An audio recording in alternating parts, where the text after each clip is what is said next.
Bonjour à tous, bienvenue. Donc aujourd'hui, c'est le deuxième volet de l'analyse de l'hymne Homérique à Déméter qui va nous retenir, comme vous le voyez, à l'écran.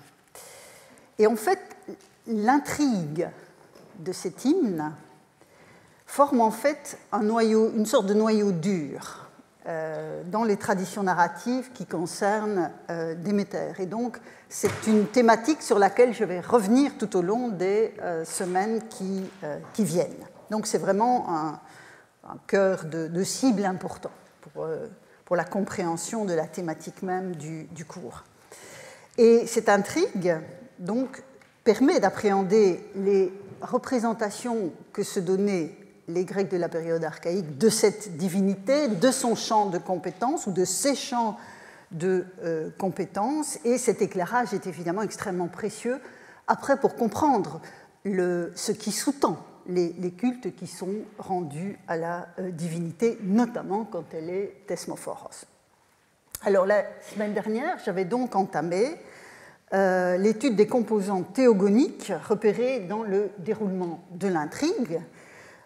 Tout d'abord, je le rappelle brièvement, le fait que Perséphone devient l'épouse d'Hadès et la reine des enfers par la volonté de Zeus. Le don de la jeune fille, souvenez-vous, c'était un des points développés la semaine dernière, devenant donc le don de la jeune fille faisant partie en fait de la timée du roi, du souverain des enfers. Ensuite, l'extension des Timailles de Déméter, élargie du fait de la négociation avec Zeus et de l'intimité avec une fille qui, désormais, va franchir la barrière, normalement infranchissable, entre le monde des vivants et le monde des morts. Sachant évidemment que dans ce caractère infranchissable, seul le dieu Hermès, dans cette représentation des sphères cosmiques, seul le dieu Hermès était susceptible de passer d'une sphère à l'autre. Et c'est précisément cette frontière dont il est question dans la troisième composante théogonique que j'aborde à présent, puisqu'il s'agit d'une part de l'immortalisation manquée de Démophon, à laquelle je vais m'arrêter, et ses implications en réfléchissant, donc, comme vous le voyez à l'écran, sur ce binôme singulier de la mère et de la fille divine et la question à l'échelle divine du franchissement des limites. Donc voilà le menu du jour. C'est donc dans cette analyse des composantes théogoniques, l'immortalisation manquée de Démophon et la question de ce franchissement de limites. Donc je commence par cette immortalisation manquée. Et donc vous vous souviendrez dans le détail des différents éléments constitutifs de l'hymne homérique à Déméter, la prise en charge du petit Démophon, donc est le numéro 6 dans cette présentation commode et un peu schématique que je vous ai soumise. Donc, à ce moment-là, souvenez-vous, la déesse est arrivée à Éleusis, a été accueillie par les filles de la reine et du roi, et se voit confier le nourrissage, elle devient nourrice du petit Démophon. Donc, la déesse qui sait désormais que sa fille a été donnée par Zeus à Hadès se réfugie chez les hommes. Et donc, cet exil du monde des dieux dans celui des hommes se concrétise donc au sein de cette famille éleusinienne, où finalement le contrat de nourrice va être assumé bien au-delà de ce qui était prévu, puisque ce n'est rien moins que l'immortalisation même de l'enfant que la déesse entreprend d'accomplir. Elle va le frotter avec de l'ambroisie, elle va souffler sur l'enfant, et durant la nuit, et ça c'est un thème que l'on trouve dans énormément de cultures, on pourrait faire une comparaison plus largement anthropologique de ce point de vue, donc elle le plonge dans le feu, la nuit, à l'insu de ses parents. Et l'expression qui est utilisée par le poète pour décrire ce qui est en train de se passer autour de cet enfant est extrêmement intéressante, et vous verrez tout à l'heure que j'aurai l'occasion d'y revenir. Donc, ce traitement hors norme de l'enfant va aboutir à une croissance extraordinaire, hors norme, elle aussi. Et donc, le poète utilise cette expression qu'on a déjà rencontrée il y a quelques années quand je parlais du daimon dans l'épopée, avec cette expression daimonis, semblable à un daimon. Hein, vous vous souvenez peut-être que c'était des figures sur le champ de bataille, évidemment, comme Diomède, comme Achille, qui étaient ainsi qualifiés, montrant par là même qu'un dieu était à la manœuvre, une puissance divine était en action. C'est évidemment exactement ce qui se passe ici. Et je dirais l'appropriation de cette expression homérique qui s'appliquait au champ de bataille dans l'Iliade est évidemment ici, enfin la transposition est tout à fait intéressante et pertinente. Mais évidemment, cette croissance anormale inquiète la mère, qui une nuit va espionner l'intrigante nourrice et crier d'épouvante face au traitement qui est en train d'être appliqué à son enfant. Et à ce moment-là, la déesse l'interpelle brutalement, et je lis avec vous ce passage, donc l'interpellation de Déméter à Métanire qui s'est mise à hurler en disant « Mais qu'est-ce que cette femme fait à mon enfant ?» Et donc voici ce que la déesse lui dit, et j'ai mis en grâce dans le grec les éléments importants. « Homme ignorant, insensé, qui ne savait pas voir venir votre destin d'heure ni de malheur. Voilà que ta folie t'a entraîné à la faute la plus grave. J'en atteste l'onde implacable du Styx, sur quoi jurent les dieux.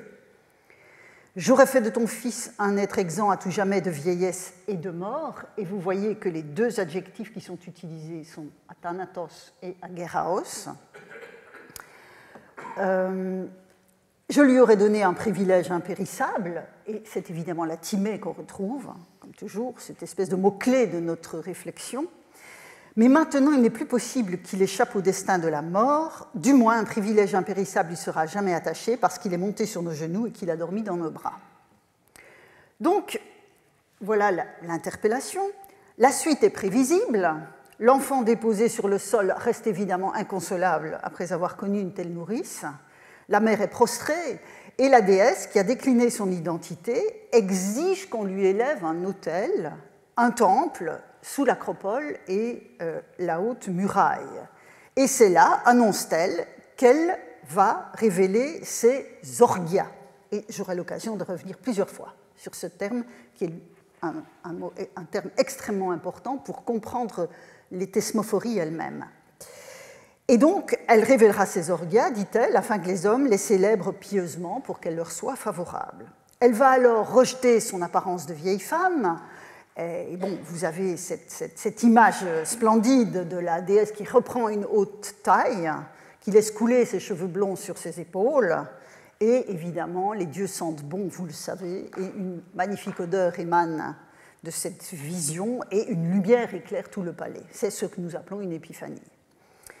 Alors évidemment, face à cette manifestation concrète de la divinité au sein de la communauté, les gens d'Éleusis entreprennent immédiatement de répondre à l'injonction de la déesse, construisent un temple, un autel, et dès que l'édifice est construit, ce qui arrive assez vite, puisque la déesse est à la manœuvre aussi en arrière-plan, Déméter va s'y réfugier, ruminer son chagrin et entamer la grève des moissons, dont on a parlé la semaine dernière, en menaçant l'humanité tout entière de famine, et donc les dieux, menaçant la timée des dieux, puisque les hommes ne seront plus en mesure de leur faire des offrandes. Alors, comment comprendre, donc ici j'ai rebrassé rapidement l'intrigue, comment comprendre l'épisode de Démophon dans l'économie générale du poème? Alors, a priori, dans une logique narrative simple, la colère de Déméter porte sur l'action de Zeus à l'égard de sa fille, et la grève des moissons aurait pu commencer dès ce moment-là, pour punir Zeus et les immortels complices en les privant de leurs offrandes. Mais ce n'est pas le choix que le poète a posé. Et donc je repose la question, que vient faire cet épisode de Démophon dans l'exposé des conséquences de l'enlèvement de Perséphone? Alors, je ne vais pas évidemment spéculer sur ce que le poème ne nous dit pas, mais la réponse à cette question je vais la chercher dans la structure même de la narration. Donc je ne pars pas dans des spéculations vaines, mais il faut reprendre la structure même de la narration pour comprendre la place et les objectifs de cet épisode dans l'économie générale du poème. En effet, l'immortalisation de Démophon apparaît comme la première réaction à l'enlèvement de sa fille une fois qu'elle a quitté le monde des dieux pour celui des hommes. Et donc la stratégie mise en place par la déesse opère une sorte de jeu de miroir entre les deux événements. Tout comme Perséphone a traversé la frontière qui sépare le monde des vivants et des morts, normalement infranchissable pour une divinité, je l'ai rappelé tout à l'heure, Déméter entend permettre à Démophon de franchir la frontière qui sépare la mortalité et l'immortalité, normalement définitivement fermée aux humains mortels. Et ce qui me permet de soutenir cette lecture du jeu de miroir entre l'événement auquel la déesse réagit et la manière dont elle y réagit, c'est une fois encore la comparaison avec la colère d'Héra que rappelle l'hymne homérique à Apollon dont je vous ai parlé la semaine dernière. Je reprends les éléments. Donc, Héra répond à la naissance hors norme de la brillante Athéna de la tête de Zeus par la mise au monde parthénogénétique d'un être monstrueux, d'un être hors norme en tout cas, à savoir Typhon, qui menace le pouvoir de Zeus et la stabilité du monde sur lequel règne ce dernier. Parallèlement, et c'est ce parallélisme qui m'intéresse, Déméter va répondre à l'enlèvement de sa fille et au franchissement d'une frontière normalement infranchissable par la mise en place d'un processus du même type pour un petit homme. Un brouillage des frontières répond à un autre brouillage sur le même mode. Et la grève des compétences dans le cas de Déméter interviendra plus tard, évidemment. C'est pour ça que je l'ai mis en gris à l'écran. Et si j'ajoute à ces deux déesses, vous avez promis une analyse théogonique, donc c'est dans ce cadre-là que je situe ma lecture. Si j'ajoute à ces deux déesses en colère une troisième, à savoir Aphrodite, et là je suis toujours dans le corpus des hymnes homériques que l'on a entamé la semaine dernière. Aphrodite, donc, dans l'hymne qui lui est réservé, le jeu de miroir est cette fois décalé, mais il est bel et bien aussi au cœur de l'intrigue.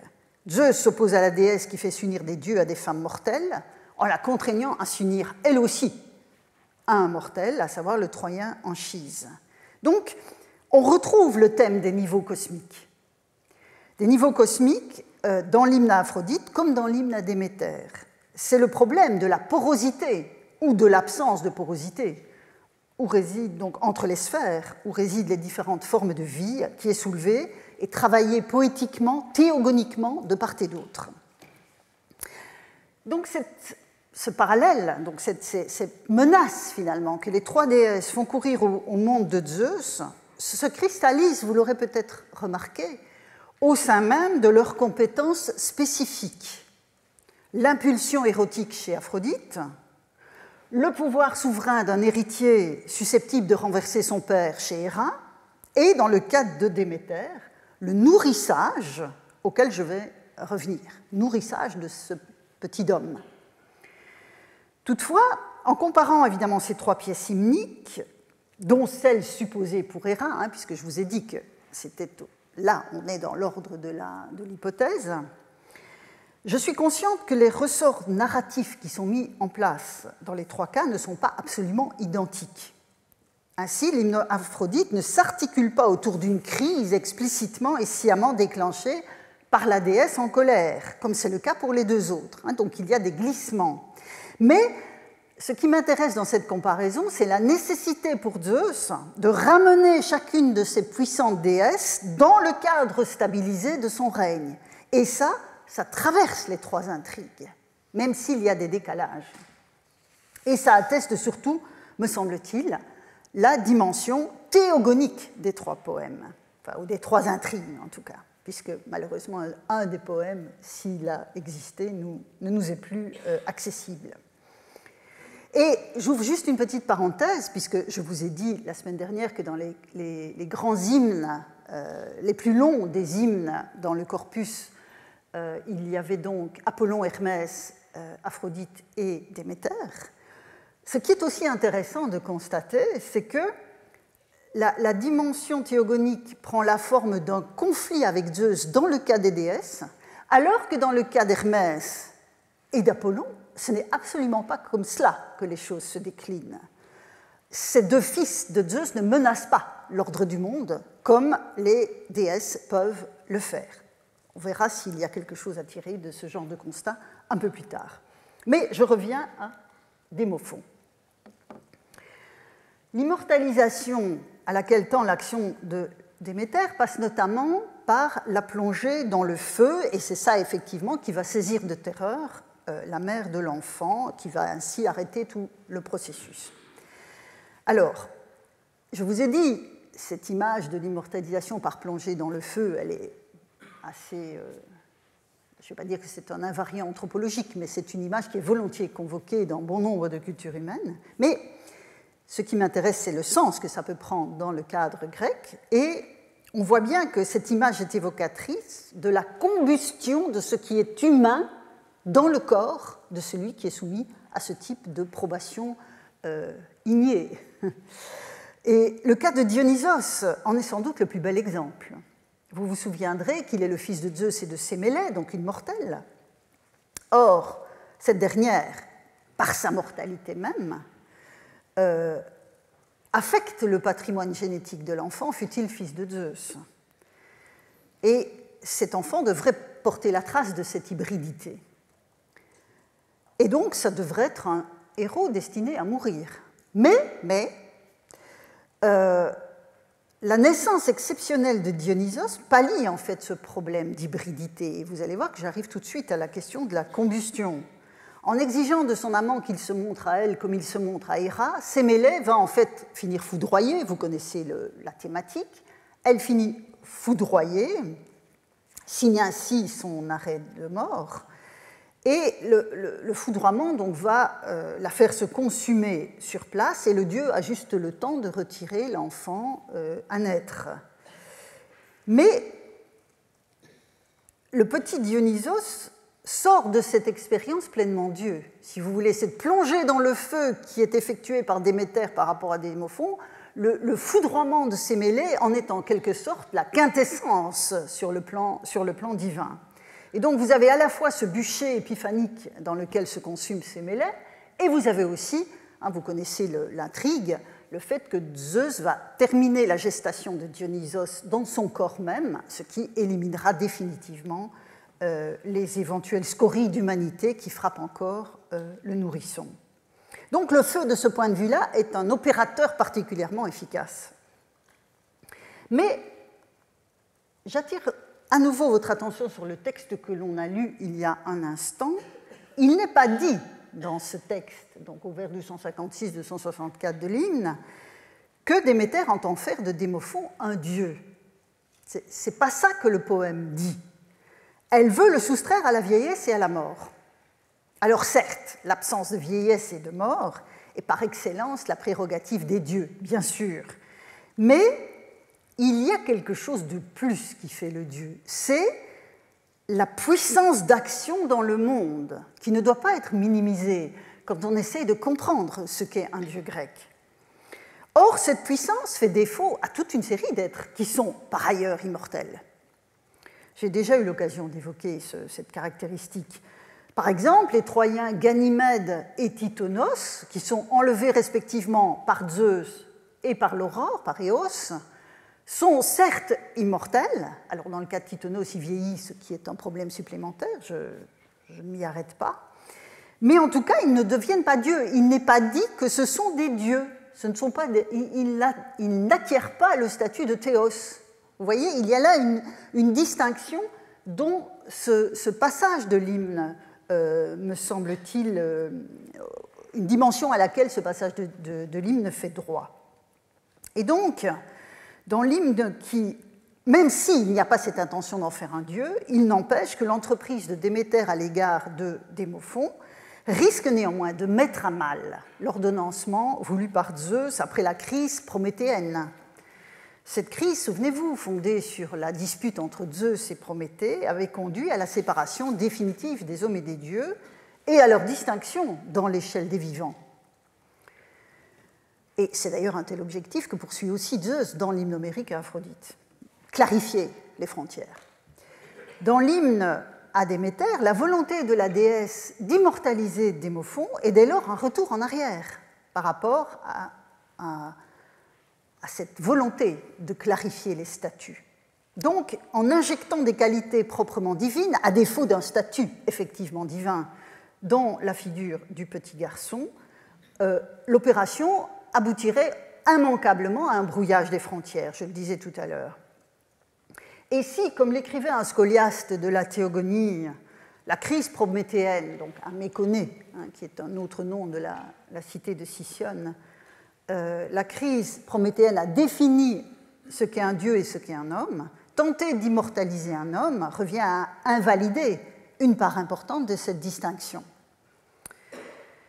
Donc, j'espère vous avoir montré là comment on peut comprendre l'insertion de cet épisode dans l'intrigue de l'hymne et ce que l'on peut en dire d'un point de vue théogonique. Mais en quoi cette première action de Déméter, puisque tout ce processus d'analyse vise évidemment à mieux comprendre le profil de Déméter elle-même, en quoi cette première action de Déméter fait-elle appel à ses compétences propres avant la grève des moissons qui, elle, est clairement liée à ses compétences?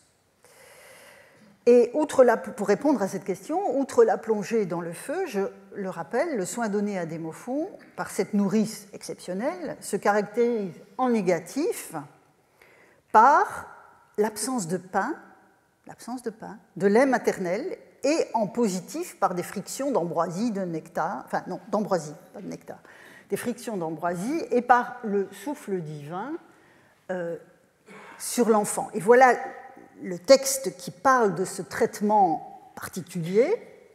Elle élevait ainsi dans le palais le superbe fils du prudent Kéléos, Démophon, qu'avait mis au monde Métanire à la belle ceinture. Et il grandissait comme un daimon, donc ça, vous retrouvez l'expression que j'avais mise en évidence tout à l'heure, sans prendre le sein ni aucune nourriture. Déméter, en effet, le frottait avec de l'ambroisie comme s'il fût né d'un dieu, et soufflait doucement sur lui en le tenant sur son cœur. Durant les nuits, souvent, elle le cachait dans le feu ardent, etc. Alors, j'ai rappelé, lors de la première leçon de cette année, combien la nourriture était un puissant opérateur symbolique et un marqueur de statut. Un des contrastes entre mode de vie divin, je vous l'ai montré plusieurs exemples, et humain, passe par la nécessité des hommes de s'alimenter pour ne pas mourir prématurément et par l'absence de toute nécessité de ce type dès qu'on est un dieu, puisqu'ils vivent éternellement. L'ambroisie et le nectar des dieux sont en fait, que les dieux sont censés consommer, sont en fait des projections anthropomorphes qui expriment surtout la différence de complexion entre ces êtres vivants qui sont séparés et distincts. C'est donc par un nourrissage exceptionnel que passe l'action de Déméter sur le petit Démophon. Ce nourrissage, donc si ce nourrissage, cette trophie, je vais franciser le terme grec trophos, qui signifie cela, cette trophie, si elle échoue, c'est bien sûr en raison de l'intervention de la mère sur le plan de l'intrigue, c'est incontestable. Mais c'est peut-être aussi parce que les timailles de Déméter sur ce plan sont déjà bien arrêtées. L'action céréalière de la déesse, centrale dans son champ de compétences, est orientée avant tout vers la nourriture humaine par excellence qu'est l'alimentation céréalière. Le blé, l'orge, le nourrissage de Démophon est inapproprié sur le plan des timailles de la déesse. Et pas seulement en raison de l'économie générale du plan de Zeus. Donc, j'en arrive à me demander si finalement il n'est pas destiné à échouer, avec ou sans l'intervention de la mère. Et il reste un point à soulever en lien avec la tentative avortée d'immortaliser le petit garçon, car c'est à l'issue de cet échec que la déesse commande la construction d'un lieu de culte. Elle commande, donc c'est à l'issue de l'intervention de la mère, elle se révèle et elle demande la construction d'un temple et d'un autel. Et puis elle révélera ces cérémonies. Donc vous voyez, on a l'épisode de Démophon, et puis la révélation de la divinité, et puis tout de suite cette demande, cette exigence de la déesse de se voir honorée d'une construction d'un lieu de culte. Et les deux éléments sont donc intimement liés dans la construction de l'intrigue, mais aussi, me semble-t-il, et c'est pour ça que je vous avais dit que je reviendrai sur l'expression daimoni issos, dans la matière formulaire de l'hymne lui-même.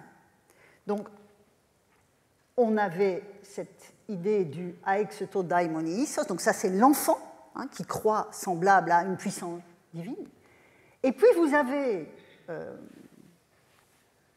65 vers plus loin, cette référence à la construction du temple. Et que lit-on? Donc je lis la traduction, ils le bâtirent comme elle l'avait demandé, et ils grandissaient selon le dessein d'un daimon. Et quand vous regardez l'expression formulaire ici, od aexeto daimonos aise. Alors évidemment, le rythme du deuxième hémistiche est semblable de part et d'autre, et une puissance divine est à l'œuvre de part et d'autre. Mais évidemment, là où un être humain peut être dit daimoni issos parce qu'il est vivant, un édifice ne le peut pas. C'est donc l'aïssa de la déesse qui est ici invoquée, son plan, ce qu'elle a décrété. Et vous vous souviendrez peut-être, parce que aïssa est un mot que nous avons déjà rencontré auparavant, dans la poésie hexamétrique, le terme est plus souvent associé à Zeus, et c'est équivalent de sa boulet, sa volonté, son dessein. Et donc, à l'oreille grecque entendant ce poème, l'écho sonore et sémantique entre les vers 235 et 300 est très probable. Et ce jeu formulaire n'est pas gratuit. Il me semble placer la construction du sanctuaire d'Éleusis en vue de la révélation des rites de Déméter en correspondance structurelle avec l'immortalisation manquée du petit Démophon. Si vous voulez, la frontière qui sépare les mortels humains des immortels divins n'est pas rompue puisque l'immortalisation échoue. Mais des rituels accomplis par les hommes pour s'attirer la bienveillance de Déméter vont avoir un rôle à jouer pour en atténuer la radicalité de cette distinction. Et j'en reviens dès lors, j'en arrive à cette question du passage des frontières entre les sphères cosmiques, en analysant d'abord la spécificité de la relation entre Déméter et Perséphone au sein de la théogonie et de l'hymne. Donc là, vous voyez, j'ai tenté de comprendre comment cet épisode de Démophon s'inscrivait dans l'économie générale du poème, alors qu'on aurait pu s'attendre à ce que la grève des céréales intervienne tout de suite. Non, il y a manifestement là une fonction bien précise, qui est théogonique, mais qui pointe aussi vers le sens que l'on peut donner aux rituels qui seront accomplis par la suite. Mais ça, c'est quelque chose que je traiterai un peu plus loin. Donc, le binôme mère-fille divine et le franchissement des limites. Alors, il y a évidemment des mères divines dans le processus théogonique tel qu'Hésiode le dessine, mais elles sont majoritairement actives dans la protection d'un fils et dans l'accompagnement de son accession au pouvoir souverain. Si l'on reprend l'intrigue de la théogonie, on voit bien que Gaïa arme Cronos en créant le métal dont sera faite la faucille, avec laquelle il va castrer son père, puis prendre le pouvoir. À la génération suivante, c'est la ruse de Rhea qui substitue une pierre emmaillotée au dernier nourrisson qu'elle a eu de Cronos pour éviter qu'il ne soit avalé par son père comme les autres. Ce nouveau-né, c'est Zeus, évidemment, qui obtiendra de ses pères en divinité la royauté sur le monde après la victoire sur Typhon. Donc tout ça, on l'a largement vu. À la génération suivante, ce n'est pas Héra, pourtant épouse et reine, à l'instar de Gaïa et de Rhea. Ce n'est pas Héra qu'échoit cet héritage d'une maternité protectrice, mais à Déméter. à Déméter. Et de ce point de vue-là, je l'ai rappelé encore il y a un instant, la mise au monde de Typhon par Héra, dans la version de l'hymne homérique à Apollon, joue précisément sur l'image du successeur royal promu par sa mère, à l'instar de ce qu'ont fait Gaïa et Rhéa. Mais le monde s'est complexifié au fil des générations divines, et le rôle d'Héra dans cette configuration est de contribuer, à sa manière parfois très colérique, au pouvoir de son divin époux. Elle protège la royauté de son époux, et donc Typhon est en fait, je l'ai rappelé la semaine dernière, est une épreuve probatoire pour le pouvoir de Zeus lui-même. Et à l'issue de cette crise, son trône s'en trouve d'autant mieux assuré. C'est donc dans la figure et le nom même, et ça je vous renvoie à ma première leçon, et le nom même de Déméter que passe la puissance maternelle de ses aïeuls, et non dans celle d'Héra. Donc il y a une sorte de décalage, si vous voulez. Et sur le plan théogonique, auquel je me tiens pour l'instant, la naissance d'une fille est a priori peu menaçante pour l'ordre du monde, même si elle devient reine. Toutefois, la colère de la mère n'est pas sans effet, même si cet effet est distinct de ce qui se passe aux générations précédentes, puisqu'il ne s'agit pas de renverser le pouvoir de Zeus. Mais ce qui m'intéresse de souligner dans cette mise en parallèle des composantes de l'intrigue de la puissance maternelle, c'est que c'est la maternité bafouée d'une déesse qui lance un défi au pouvoir divin en place. Et quelque part, même dans l'épisode d'Héra et de Typhon, c'est bien de cela qu'il s'agit. Ouranos refuse que les enfants portés par Gaïa voient le jour. Cronos avale les enfants que lui donne Rhéa dès que celle-ci a accouché. Et Zeus a permis plutôt l'enlèvement, a autorisé l'enlèvement de Perséphone à sa mère. Donc, Ouranos et Cronos perdent le pouvoir dans l'intrigue qui se met en place à l'instigation de leur épouse respective. À la génération de Zeus, c'est évidemment l'équilibre même du monde voulu par Zeus qui est menacé. La menace, je l'ai dit, est la conséquence du caractère a priori infranchissable des limites entre les sphères du cosmos. Ce qui plonge Déméter dans une tristesse infinie et dans une colère noire, c'est la conscience douloureuse que l'entrée de sa fille dans le monde des morts est irréversible. En d'autres termes, la mère et la fille seront définitivement séparées par la décision du père. Et c'est particulièrement perceptible dans l'expression concrète de la revendication de Déméter. Elle reste sourde à toute supplication, à toute médiation, à toute intervention de ses pères en divinité, tant qu'elle n'aura pas vu sa fille de ses yeux. Et l'expression est récurrente dans l'hymne. Bon, d'abord, on a la référence à la vue quand, tout au début, Déméter rencontre Hécate, et Hécate lui dit « J'ai bien entendu un cri, mais sans voir de mes yeux qui c'était. » Donc, on voit bien que là, on a déjà un premier rapport, rapport à la vue. Ici, c'est Déméter elle-même qui dit à Hélios « Peux-tu m'aider à y voir clair ? Parce que j'ai entendu un cri, mais je n'ai rien vu de mes yeux. » Mais surtout,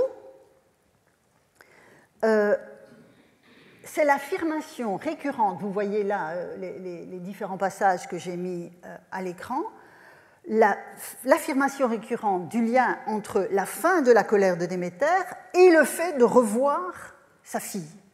Donc on a Déméter parle aux autres dieux, je ne souscrirai pas à vos demandes avant d'avoir vu, donc enfin elle ne souscrira pas, c'est un récit, c'est un style indirect, avant d'avoir vu de ses yeux sa fille au beau visage.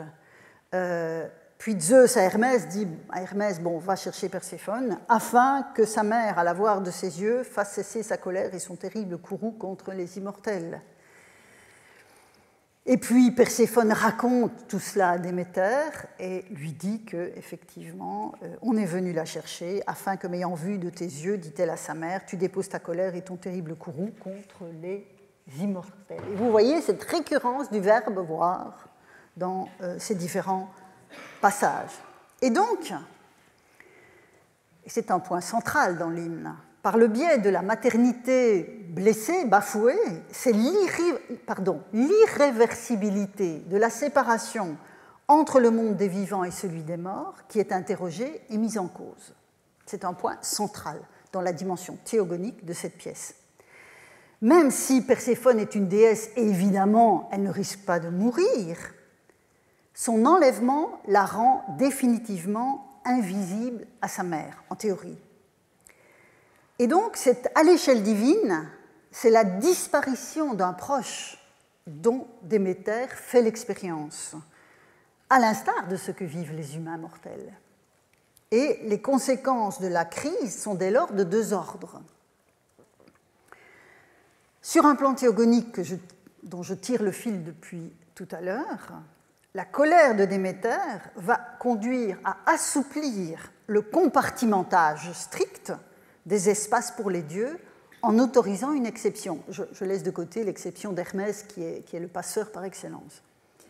Cette exception, acceptée par Zeus, pour sauver le monde dans une certaine mesure, sauver les hommes et ipso facto le statut divin des dieux. Cette exception acceptée par Zeus donc, est significativement communiquée à Déméter par sa propre mère, Rhéa, qui va descendre du ciel pour la rejoindre à Éleusis, montrant que décidément la solidarité générationnelle des mères dans ce poème est essentielle, et globalement l'action des femmes, mais ça j'aurai l'occasion d'y revenir aussi. Et donc que dit Rhéa à sa fille ? « Viens mon enfant, Zeus, dont la vaste voix gronde sourdement, t'invite à rejoindre les tribus des dieux, et il a promis de te donner les privilèges, les timailles, qu'il te plaira de choisir parmi ceux des immortels. Il a bien voulu que du cycle de l'année, ta fille passât le tiers dans l'obscurité brumeuse et les deux autres auprès de toi et des immortels. Il a dit qu'il en sera ainsi et l'a confirmé d'un signe de tête. C'est en général la manière dont Zeus affirme une décision, c'est un signe de tête. Allons, ma fille, obéis et ne sois plus si fortement irritée contre le chronide des nuées sombres. Fais tout de suite croître pour les hommes le grain de vie. Donc Perséphone, le thème est bien connu, Perséphone passera donc 2 tiers de l'année près de sa mère, parmi les dieux de l'Olympe, tandis qu'elle restera 1 tiers de l'année dans son royaume souterrain. Cela signifie que, toujours d'un point de vue théogonique, par le biais de son épouse, Hadès n'est plus totalement isolé des autres dieux et qu'il trouve sa place à travers elle dans la société divine, en plus de se voir attribuer, et là je vous renvoie à la leçon dernière, de se voir attribuer la partenaire nécessaire à l'affirmation de son statut de roi. Ça, je n'y reviens pas, on en avait parlé. Alors, la frontière, puisque je vous ai dit que je vous parlais de frontière, la frontière entre les vivants et les morts, pour les humains, reste irréversible. L'immortalisation de Démophon a échoué. Mais sur ce plan aussi, la crise induit un type de conséquence qui n'est pas théogonique cette fois, mais rituel. Et c'est le deuxième plan que je veux déduire de cette analyse. En effet, la séparation que l'immortalisation effective de Démophon aurait mise à mal est maintenue. Donc, les hommes ne peuvent pas passer dans les deux sens, ils peuvent passer dans un seul sens. Mais avec un enrichissement des timailles de Déméter parmi les hommes au sein du temple qui croissait par la volonté d'une puissance divine. La mortalité humaine est prise en charge par Déméter au sein du culte qui lui est réservé à Éleusis. Et lisons là, on est presque à la fin de l'hymne. Et là, encore une fois, c'est vraiment essentiel, ce sera essentiel après pour comprendre la question des cultes. Rhéa, donc, a dit à sa fille ce qu'elle avait à lui dire, et Déméter, à la belle couronne, se garda bien de lui désobéir. Elle fit aussitôt des labours féconds lever le grain. Tout entière, la vaste terre se chargea de feuilles et de fleurs. Puis elle s'en fut enseignée au roi justicier, et puis là, on décrit qui sont les rois justiciers, j'ai passé ce vers, qui est en plus problématique. Donc, elle s'en fut enseigner au roi justicier l'accomplissement des rites sacrés et montrer à tous les orgias, les voilà, hein, je les évoquais tout à l'heure, vénérables, qu'il est impossible de transgresser, de pénétrer, ni de divulguer. Le respect des déesses est si fort qu'il arrête la voix.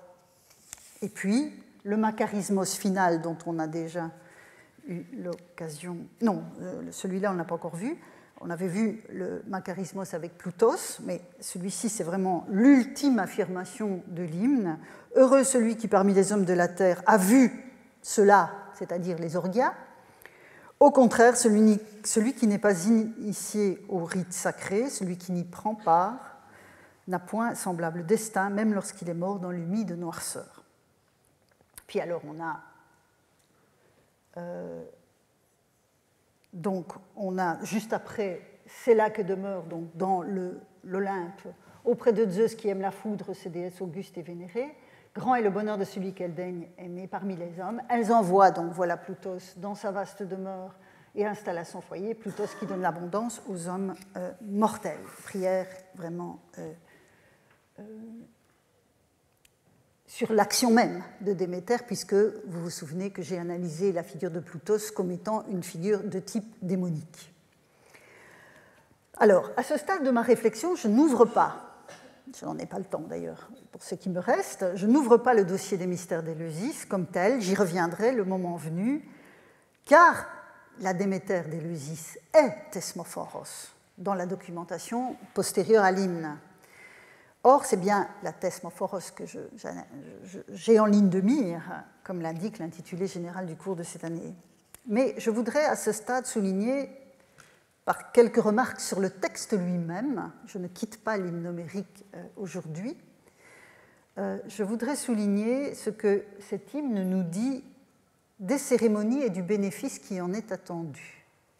Sachant que, et ça j'y reviendrai, s'il y a effectivement une relation évidente avec les mystères, à la fin, enfin ce que les anciens appelaient les mystères, mais que l'hymne n'appelle pas comme ça, cet hymne a une portée beaucoup plus large que les seuls mystères, j'aurai l'occasion d'y revenir. Alors, donc, quelques remarques sur le texte lui-même et ce qu'il laisse entendre de cette dimension rituelle au sein de ce sanctuaire qui grandissait selon la volonté d'une puissance divine. Alors, la première remarque que je voudrais faire concerne le lexique du rituel. Jusqu'à présent, je vous ai parlé beaucoup de perspectives théogoniques. Mais il y a dans l'hymne lui-même un lexique rituel qui vaut la peine d'être mis en évidence. Ainsi,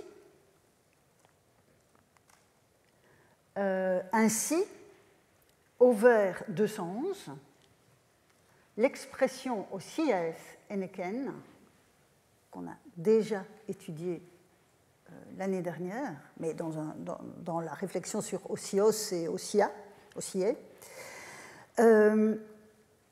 en fait, donc, et je reprends la traduction ici, donc la reine prépara le kykéon et le présenta à la déesse comme elle l'avait ordonné. Donc, je vous remets le passage en contexte. Donc, la déesse est arrivée dissimulant sa divinité dans le palais de Métanire et la reine lui propose à boire du vin rouge. Elle dit non, ce n'est pas Thémis pour moi de boire du vin rouge. Et donc, elle ordonne qu'on prépare une mixture, qu'on appelle kykéon en grec, faite de farine, d'eau et, alors, la traduction dit de tendre pouliot, c'est-à-dire une sorte de menthe. En fait, on discute beaucoup sur la dimension l'identité de cet ingrédient. Mais, manifestement, l'horizon d'attente de cette préparation, c'est la fondation du rituel. Il s'agit d'accomplir quelque chose qui soit adapté au destinataire divin en raison d'une exigence qui a une origine divine. Je ne reviens pas sur toute l'analyse de cette notion d'ossia, je vous renvoie au cours que j'ai donné à ce sujet, mais voilà, on a là quelque chose qui est de l'ordre du rituel. Malheureusement, il y a une lacune dans vers, et on ne sait pas très bien ce que l'hymne nous disait de ce que la déesse fait de ce kykéon. Parce qu'évidemment, j'ouvre juste une petite parenthèse ici, un petit clin d'œil, je vous dis depuis le début de ce cours que la nourriture humaine et la nourriture divine sont incompatibles. Alors à partir du moment où la déesse boit le kykéon, comment doit-on comprendre ça? Malheureusement, la lacune m'empêche d'aller plus loin, mais bon, j'aurai peut-être l'occasion d'y revenir. Donc ça, c'est le premier point, premier élément de ce lexique du rituel. On voit là quelque chose. Alors, est-ce que ce kykéon, il est utilisé dans les mystères ou dans d'autres rituels? On aura l'occasion d'y revenir. Alors, au vers donc 273-274, la déesse proclame, on est encore au milieu de l'hymne, hein, elle proclame ce qu'elle fera après la construction du temple et de l'autel qu'elle commande aux Élusyniens.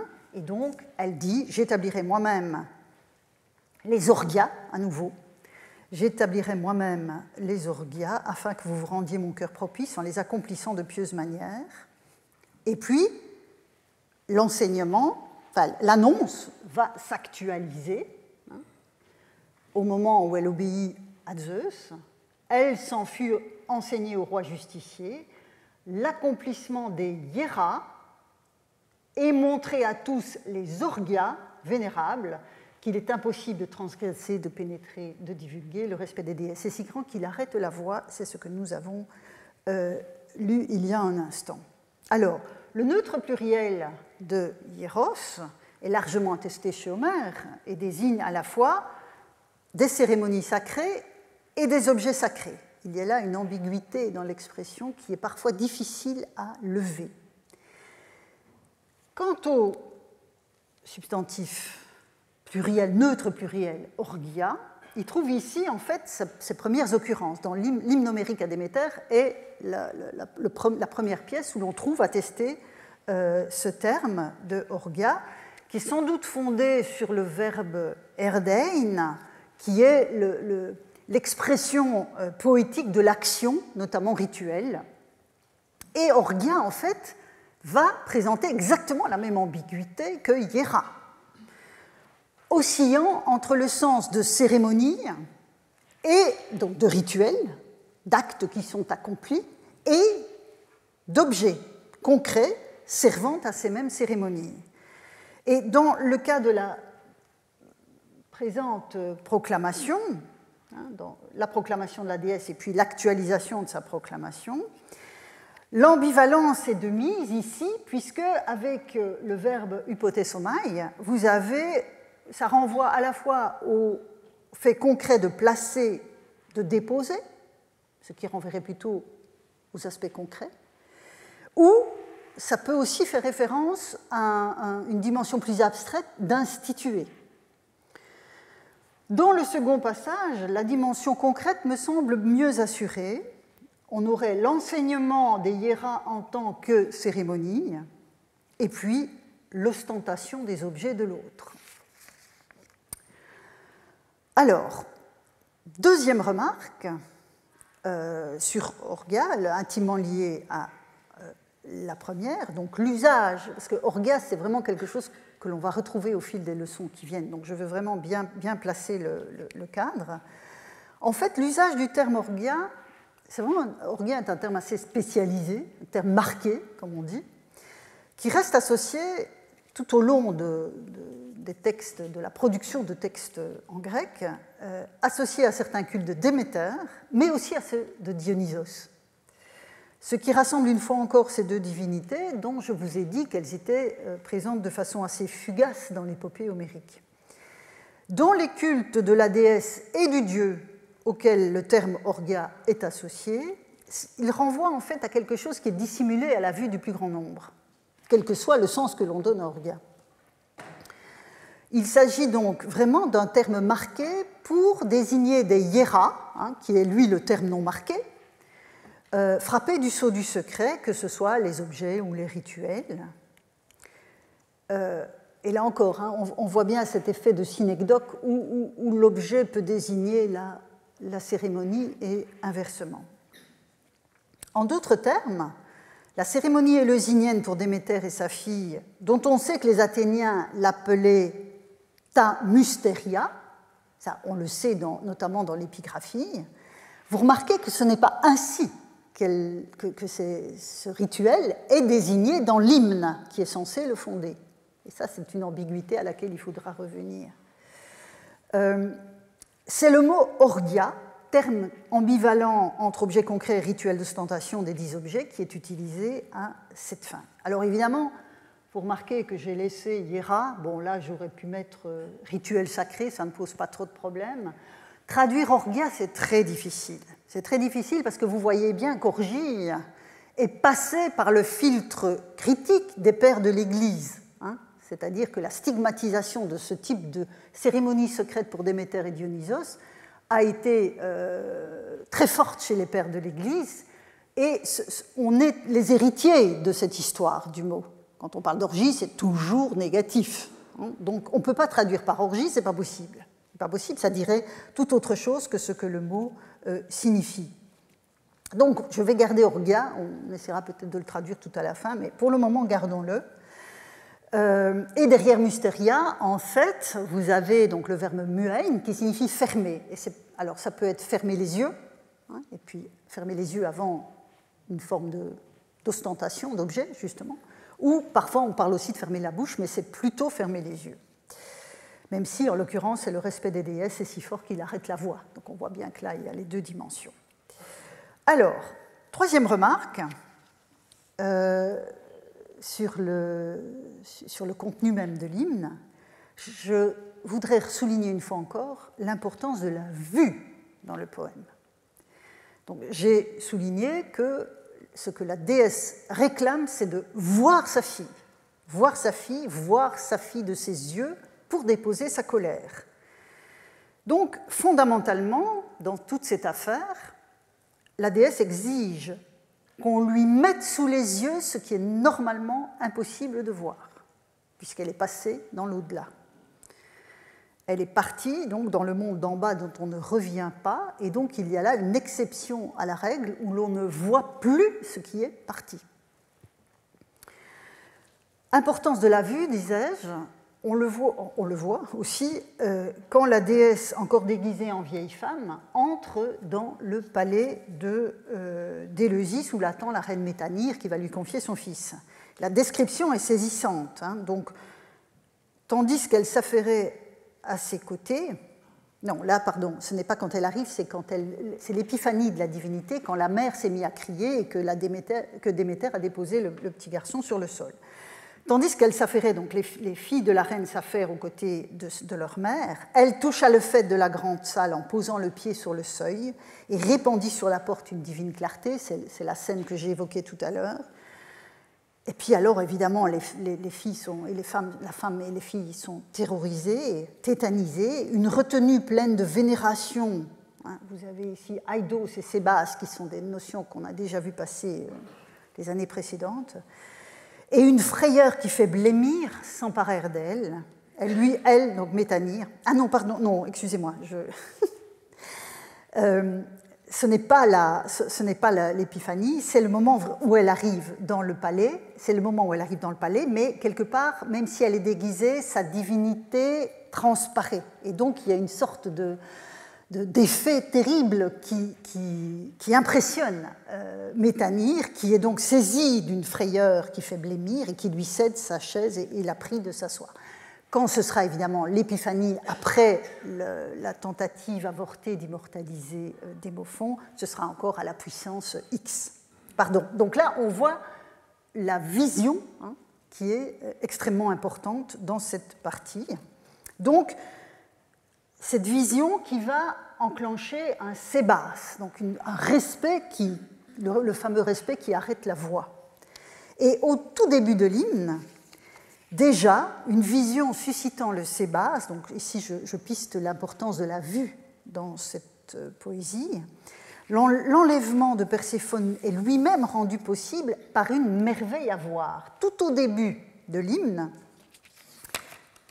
tout au début de l'hymne, quand il s'agit de créer les conditions pour qu'Hadès puisse enlever Perséphone, en fait, la jeune fille est en train de cueillir des fleurs dans une prairie avec des océanides, dont parmi ces fleurs un narcisse, je lis le texte avec vous, que par ruse Gaïa fit croître pour l'enfant fraîche comme une corolle selon les desseins de Zeus, Dios boulessi, c'est la volonté de Zeus dont j'ai parlé la semaine dernière, afin de complaire à celui qui reçoit bien des hôtes, à savoir Hadès. La fleur brillait d'un éclat merveilleux et frappa d'une stupeur respectueuse, le Sébas, tous ceux qui la virent alors, vous voyez, quelque part, la fleur a sur ceux qui la voient le même effet que la déesse déguisée a sur Métanire quand elle arrive au palais. Dieux immortels ainsi comme mortels. Il était poussé de sa racine une tige à 100 têtes et au parfum de cette boule de fleurs, tout le vaste ciel d'en haut sourit et sur toute la terre et l'âcre gonflement de la vague marine. Étonné, l'enfant étendit à la fois ses deux bras pour saisir le beau jouet, mais le sol au vaste chemin, vous avez le Chtone ici, sur lequel j'aurai aussi l'occasion de revenir, s'ouvrit dans la plaine nysienne et il en surgit avec ses chevaux immortels, le seigneur de tant d'autres, le Chronide invoqué sous tant de noms. Donc c'est un complot véritablement cosmique qui s'enclenche par la volonté de Zeus, relayé par Gaïa, qui réjouit le ciel, la mer, la terre. Et ce complot est nécessaire pour qu'Hadès puisse franchir cette frontière infranchissable. Franchir cette frontière du Chtone, passer de son royaume à l'espace terrestre, et donc la fleur est un Sébas à voir. Donc là encore, cette idée de la vue qui de part et d'autre traverse. Et à la fin du poème, je ne crois pas que j'ai repris, si, je l'ai repris, donc vous avez « Heureux celui qui parmi les hommes de la terre a vu ces orgas ». Donc la vue est décidément l'organe essentiel dans toute cette affaire. Quatrième et dernière remarque, j'arrive au bout. Après donc ce macarismos qui souligne le cadeau que la déesse a fait de ses orgias aux humains, le poète va décrire Déméter qui rejoint enfin l'assemblée des dieux, retrouvant sa place sur l'Olympe et sa fille, puisque vous avez ici le pluriel, donc c'est là que demeure auprès de Zeus qui aime la foudre, c'est déesse auguste et vénérée. Grand est le bonheur de celui qu'elle daigne, donc c'est le pluriel, donc Déméter remonte sur l'Olympe avec sa fille, avec Plutos qu'elles envoient. Donc, et je finirai par là, les Timailles de Déméter, qui étaient centrés jusque-là sur la croissance des céréales, se voient enrichis, et c'est toute l'intrigue du poème qui le montre, se voient enrichis d'une action sur le monde que rend possible l'indéfectible lien qui unit la déesse et sa fille, un lien désormais sanctionné par Zeus et tous les dieux, un lien qui a été accepté dans toutes ses implications. Et donc, il y a une extension des compétences de Déméter de part et d'autre du Chtone, ce Chtone que franchit Hadès pour venir enlever Perséphone. Le Chtone, alors, j'y reviendrai parce que c'est une notion importante, notamment dans l'épiclèse chtonios qui va à la fois, enfin chtonien au féminin qui va qualifier Déméter et chtonios qui qualifiera parfois Zeus. Donc le Chtone est une notion vraiment très très importante, notion poétique, le terme est uniquement poétique, qui peut être synonyme de Gaïa, de la terre, même si lui n'est pas divinisé, Chtone est féminin, si elle n'est pas divinisée, mais Chtone est entendu comme le sol, ce sol qui est fait d'humus noir, dans lequel poussent les productions végétales, mais aussi où sont enterrés les morts. Et donc, par l'expérience de Perséphone qui franchit les frontières cosmiques 2 fois par an, les deux déesses ont ensemble des pouvoirs sur le souterrain. Même si Déméter n'y va pas, le lien avec sa fille lui donne une timée sur cette dimension du monde. Et donc Déméter, au terme de toute cette intrigue que j'ai analysée pendant 2 leçons, préside à l'épictonien, ce qui est au-dessus du sol, et au catactonien, ou à l'hypoctonien, ce qui est sous le sol. Et dans les mystères d'Éleusis, comme dans d'autres cérémonies, dont les thesmophories, que nous allons envisager par la suite. La ritualisation de ce lien, sous le sceau du secret, est au cœur de la célébration. C'est pour cela que j'ai passé 2 leçons à travailler avec vous cet hymne si important, parce que les rituels ne peuvent se comprendre sans avoir aussi en tête cette représentation que porte la poésie. Merci pour votre attention.